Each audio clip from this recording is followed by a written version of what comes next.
এনসিপির আলোচিত নেতা, এনসিপির হয়ে এমপি হওয়া এবং সংরক্ষিত মহিলা আসনের এমপিদের নির্বাচনের আগে পর্যন্ত জাতীয় সংসদের সর্বকনিষ্ঠ এমপি হান্নান মাসুদ, যিনি বহু কর্মকাণ্ড করে এরই মাঝে বিতর্কিত হয়েছেন। ছেড়ে যাওয়া ফেরি মাঝ নদী থেকে আবার ফিরিয়ে নিয়ে এসে নিজে দেরিতে ঘাটে পৌঁছার পরেও সেই ফেরি ফিরিয়ে এনে সেই ফেরিতে চেপে তিনি ফেরি পার হয়েছেন। দুর্ভোগ হওয়া সত্ত্বেও এই নতুন রাজনৈতিক বন্দোবস্ত তিনি যখন এভাবেই দেখিয়েছেন এবং সম্প্রতি একটি টেলিভিশন সাক্ষাৎকারে একটি অনলাইন প্ল্যাটফর্মের পডকাস্টে স্বীকার করেছেন যে তার নির্বাচনের হলফনামায় মিথ্যা তথ্য ছিল এবং সেই তথ্য তার অ্যাডভোকেটের পরামর্শে দেয়া হয়েছে।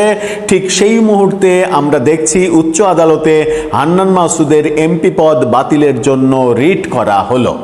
এবার কি তাহলে হান্নান মাসুদের এমপি পদ বাতিল হয়ে যাবে? আর বাতিল হলে কি সবাই রাজুতে জড়ো হবে এবং সেখান থেকেই মিছিল বের হবে এবং সেই মিছিল গুলশান পর্যন্ত, প্রধানমন্ত্রীর বাসভবন পর্যন্ত চলে যাবে? যেমন করে ওই রাজু ভাস্কর্য, রাজুতে আয় বলার সাথে সাথে রাজু থেকে যমুনাতে যেতে পেরেছিল তারা।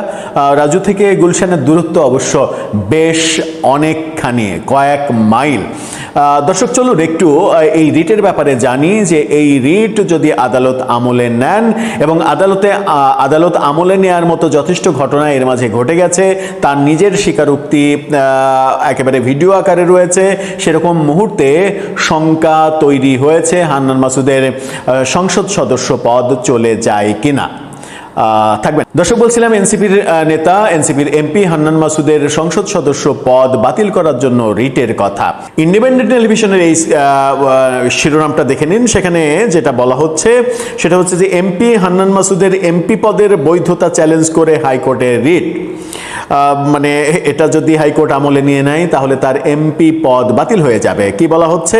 ত্রয়োদশ জাতীয় সংসদ নির্বাচনে নোয়াখালী 6 আসনের এমপি হান্নান মাসুদের সংসদ সদস্য তাদের সংসদের যে আসন সেটা শূন্য ঘোষণা করতে হাইকোর্টে রিট করা হয়েছে। আজকের হাইকোর্টের সংশ্লিষ্ট শাখায় রিট দায়েরের তথ্য নিশ্চিত করেছেন আইনজীবী ইব্রাহিম খলিল। তিনি জানান, হলফনামায় জালিয়াতির অভিযোগ এনে নোয়াখালীর হাতিয়ার বাসিন্দা নাজমুল হোসেন এই রিট করেছেন। বিচারপতি রাজিক আল জলিল ও বিচারপতি দেবাশিস রায় চৌধুরীর সমন্বয়ে গঠিত বেঞ্চে রিটটি শুনানি হবে বলে রিটকারীর আইনজীবী নিশ্চিত করেছেন। রিটে হান্নান মাসুদের সংসদ সদস্য পদ শূন্য ঘোষণা করা সহ প্রয়োজনীয় পদক্ষেপ ও তাৎক্ষণিক উদ্যোগ গ্রহণের জন্য আইন মন্ত্রণালয়ের সচিবের মাধ্যমে সরকারের প্রতি নির্দেশনাও চাওয়া হয়েছে। এখন এই রিটটা কোন ভিত্তিতে করা হলো আমি জানি না, যে হলফনামায় আর কোনো তথ্য যিনি রিট করেছেন তার কাছে আছে কিনা মিথ্যার তথ্য। তবে আমরা যেটা শুনেছি সেটা হচ্ছে যে একটি অনলাইন প্ল্যাটফর্মের পডকাস্টে হান্নান মাসুদ একটি টেলিভিশন চ্যানেলের একেবারে সাক্ষাৎকারে, অনলাইন প্ল্যাটফর্ম না, টেলিভিশন চ্যানেল মূলধারার, সেখানে তাদের একটা পডকাস্টে তিনি স্বীকার করেছেন যে তার হলফনামায় মিথ্যা তথ্য ছিল। কিভাবে? তার যে সম্পদের হিসাব, তার যে স্থাবর সম্পত্তি, তিনি বলেছেন যে তার কোনো স্থাবর সম্পত্তি বলে কিছু নেই এবং তার যে হিসাব, টাকার হিসাব 98 লাখ টাকার মতো তার সম্পদ রয়েছে, এই হিসাব তিনি সেটাও বলেছেন যে এটা ভুল। তিনি মিথ্যা তো বলেননি, তিনি বলেছেন ভুল, অত টাকার মালিক আমি না, আমি মাত্র 5 লাখ টাকা নিয়ে নির্বাচন করেছি, এরকম কথা তিনি বলেছেন আমার নির্বাচনের পুঁজি ছিল মাত্র 5 লাখ টাকা। তারপরে বিভিন্নজন বিভিন্নভাবে হেল্প করে সবাই মিলে নির্বাচন করেছে। তাহলে 98 লাখ টাকার মালিকানা তার রয়েছে, এই তথ্য কি?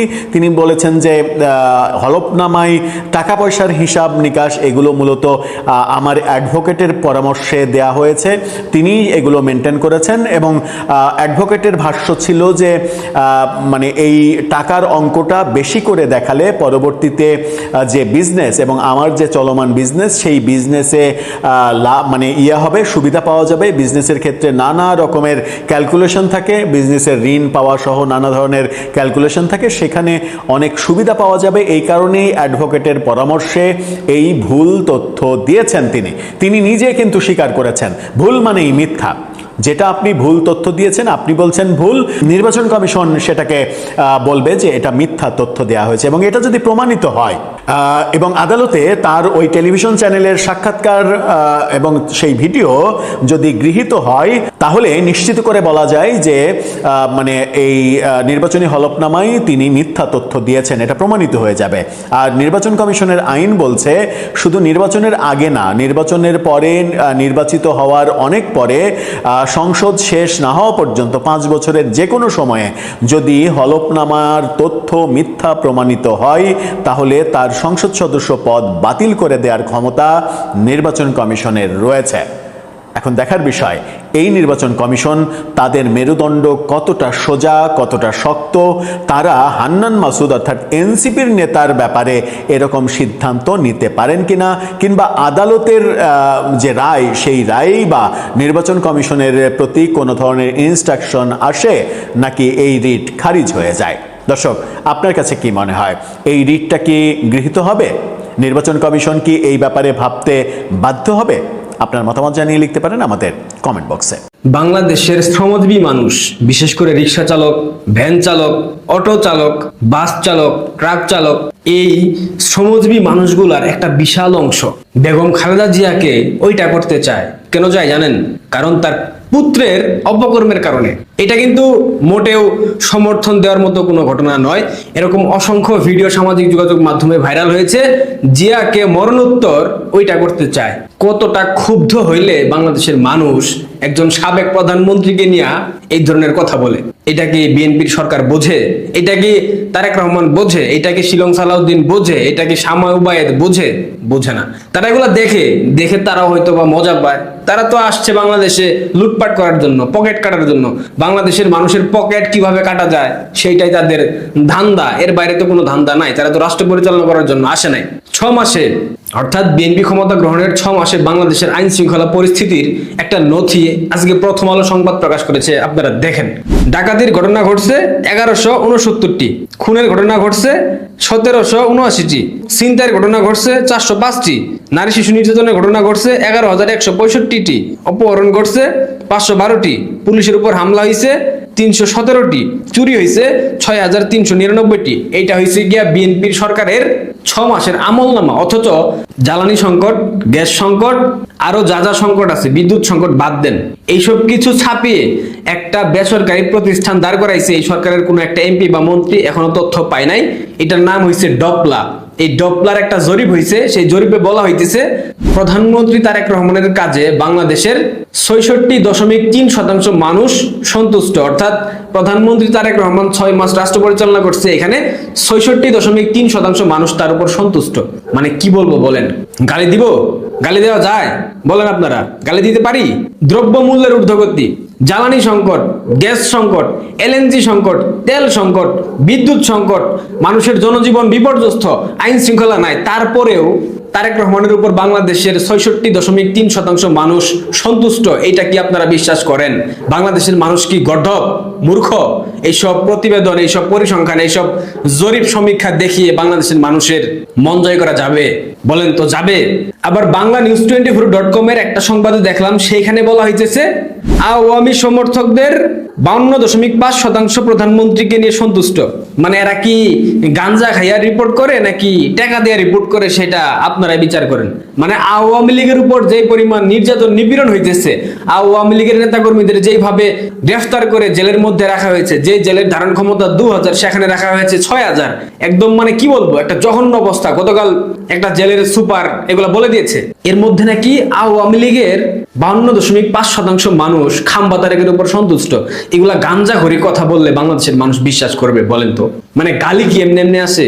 এদের আচার আচরণ, এদের কাজকর্ম দেখলেই তো গালি আসে, তাই না?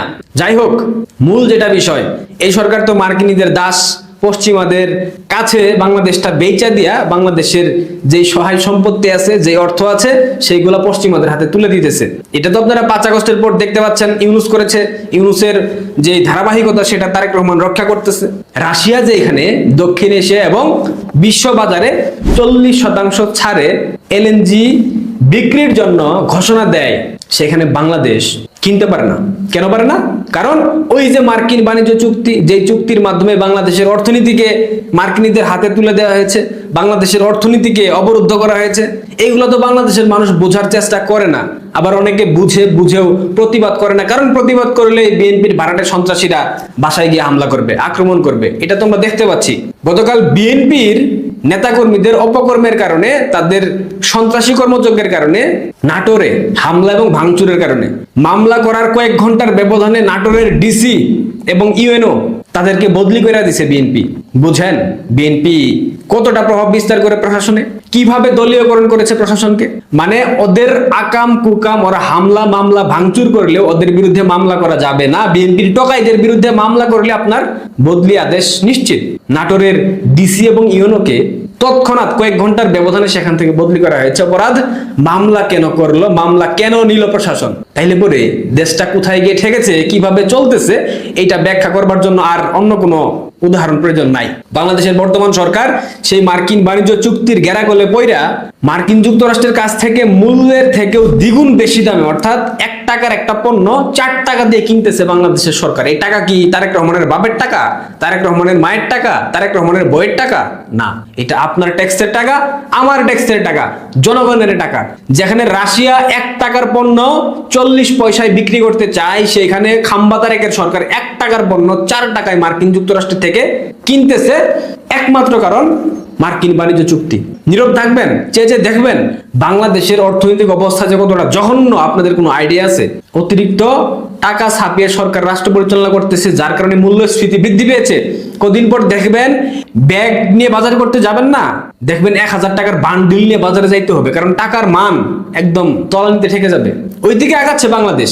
অপেক্ষা করেন। আপনারা যদি এখনো চুপচাপ থাকেন, চেয়ে দেখেন এরা লুটপাট করতেছে, বিএনপির চুর বাটপাররা, আপনারা কথা বলবেন না, তাইলে ভাই কদিন পর দেখবেন 1000 টাকার বান্ডিল নিয়ে বাজারে যাইতে হবে, কারণ বাংলাদেশের টাকার মূল্য একেবারে ডলারের তুলনায় নিম্নগামী হবে। হয়তো বা $1 সমান 2000 টাকা, এরকম হইতে পারে, 1000 টাকা হইতে পারে। যেমন কিছুদিন আগে একটা দেশে ছিলাম, $1 সমান 4000 রিয়াল, তেমনি বাংলাদেশের অবস্থা হবে। সেদিকে বাংলাদেশ আগাচ্ছে, সমস্যা নাই, অপেক্ষা করেন। নতুন বাংলাদেশ 2.00 উপভোগ করতে হবে না। আর কি বলবো, আগে বিএনপি বলতো একটা মেট্রো রেলের টাকা দিয়া 10টা মেট্রো রেল করা যাইবো, একটা পদ্মা সেতু টাকা দিয়া 10টা পদ্মা সেতু করা যাইবো। এখন মেট্রোর 2 প্রকল্প ব্যয় বাড়ছে 1,21,000 কোটি টাকা। এই টাকা কে খাচ্ছে? নিশ্চয়ই তারেক রহমানের 10% কমিশন আছে এখানে, নিশ্চয়ই সালাউদ্দিনের কমিশন আছে, নিশ্চয়ই শাহ আলম প্রতিমন্ত্রী ওর কমিশন আছে, মির্জা ফখরুলের কমিশন আছে, ইলিয়াস পিনাকি ও কমিশন আছে, তাই না? নাহলে পুরো তো টাকা বাড়তেছে কেন? আগে যে সরকার বললো ক্ষমতার বাইরে থাকা অবস্থায় একটা মেট্রোর টাকা দিয়ে 10টা মেট্রো করা যায়, তাহলে এখন মেট্রোর ব্যয় 1,21,000 কোটি টাকা বাড়তেছে কেন? এই টাকা কোথায় যাবে? বাংলাদেশের মানুষকে জবাব চেয়েছে? চাই নাই। চলতেছে হর হামেশা কিভাবে যে লুটপাট চলতেছে ভাই, আপনাদের কোনো আইডিয়া নাই।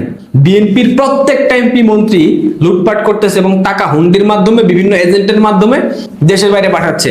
বাইরে থেকে মালামাল কেনার কথা ধরেন 1 কোটি টাকার, 1 কোটি টাকার মালামালের জায়গায় কিনবে 10 লক্ষ টাকার মালামাল, আর 90 লক্ষ টাকা পাচার করতেছে। এইভাবে 10 কোটি টাকার মালামাল কেনার কথা বলে 1 কোটির মালামাল কিনে 9 কোটি টাকা বাংলাদেশের বাইরে পাচার করে দিচ্ছে। এটা বিএনপির নতুন পলিসি। বিএনপির একটা ওয়ার্ড পর্যায়ের কর্মীরা এখন লক্ষ লক্ষ টাকার মালিক। কোত্থেকে আসে টাকা? চাঁদাবাজি, দুর্নীতি, নিয়োগ বাণিজ্য, লুটপাট, ডাকাতি, সন্ত্রাসী কার্যক্রম, ইয়াবার ব্যবসা, মাদকের ব্যবসা, মানে সব কিছু অবাধে চলতেছে। বাংলাদেশের প্রশাসন মুখে কোনো কথা বলে না। কথা বললে বদলি, কথা বললে নির্যাতন, কথা বললে বান্দরবান ট্রান্সফার। কেন কথা বলবে? বিএনপি প্রশাসনকে প্রপার ইউজ করে। বিএনপি ক্ষমতায় আসলে পরে এটা একটা ভালো দিক। বিএনপির সকল পর্যায়ের নেতাকর্মীদেরকে নিয়ে খায়, একা কেউ খায় না। অর্থাৎ কোনো শীর্ষ পর্যায়ের নেতা একা খাবে, তৃণমূলের নেতাকর্মীরা চুপচাপ চেয়ে দেখবে, এটা বিএনপি কখনোই করে না। এটা একটা ভালো দিক। কিন্তু এটা করতে গিয়ে রাষ্ট্রের পকেট ফাঁকা করতেছে ভাই। আপনাদের কপালে দুর্গতি আছে, আপনারা কেন বুঝেন না? এখনো অশেষ দুর্গতি আছে। বাঁচার জন্য যথেষ্ট সময় আছে, সচেতন হন, নাইলে কিন্তু একদম বুঝেনি তো কি করবে, বুঝেন নাই। আর মৌলবাদের উত্থান তো আছেই। কিশোরগঞ্জে একটা কনসার্ট হওয়ার কথা ছিল, ওইখানে তৌহিদি জনতা হামলা চালাইছে। এসএজের কনসার্ট ছিল কিশোরগঞ্জের। এই এসএজ যারা জুলাই আগস্টের জঙ্গি অভ্যুত্থানের সময় লাল ছিল, লাল বুঝেন নাই, লাল বদর ছিল। শুধু কি তাই, পুলিশের সাংস্কৃতিক অনুষ্ঠানে হামলা চালাইছে মাদ্রাসার শিক্ষার্থীরা, এই মৌলবাদী জঙ্গিরা। কোন দেশে বাস করতেছেন বুঝেন, যে এখানে নাগরিকের অধিকার নাই, মৌলিক অধিকার নাই, খর্ব হচ্ছে, আইনের শাসন নাই, মৌলবাদের উত্থান ঘটে গেছে। তারপরেও শামা উবায়েদ, স্বরাষ্ট্রমন্ত্রী শিলং সালাউদ্দিনরা বলবে বাংলাদেশে যে আল কায়দার সেল গঠনের প্রক্রিয়া চলতেছে এটা ভুয়া নিউজ, এটার কোনো সম্ভাবনা নাই, এটার কোনো ভিত্তি নাই, সব ভুগাস। মানে জাতিসংঘ রিপোর্ট দিয়েছে, জাতিসংঘের নিরাপত্তা পরিষদ, সেটা ভুয়া। কি বলবেন? এখন আপনি চুরি করছেন, মানুষ দেখতে পাচ্ছে, আপনি দেখতে পাচ্ছেন, আপনার কাছে প্রমাণ আছে, আমার কাছে প্রমাণ আছে, আমি সেই প্রমাণ উপস্থাপন করার পর যেই চোর সে যদি বলে চুরি করে নাই, তাহলে আপনি কি বলবেন? কি করবেন? কিছু করার আছে? ক্ষমতার মসনদে বসাইছেন রাক্ষসদেরকে, 17 বছর যারা না খেয়েছিল এখন যেমনে পাচ্ছে ভাই, বদ হজম হবে কি হবে না এটা ভাবতেছে না, খাইতেছে, ভরপুর খাইতেছে। বিএনপির প্রত্যেকটা চিটার বাটপার এমপি মন্ত্রী, একটা এমপি মন্ত্রী ভালো নাই যে কিনা দেশের কথা ভাবে, দেশের চিন্তা করে, জনসাধারণের চিন্তা করে, কেউ না। 1 টাকার মাল 4 টাকায় কেনা হচ্ছে মার্কিন বাণিজ্য চুক্তির কারণে মার্কিন যুক্তরাষ্ট্র থেকে। উপভোগ করো তোমাদের দ্বিতীয় স্বাধীনতা, শুভকামনা থাকবে।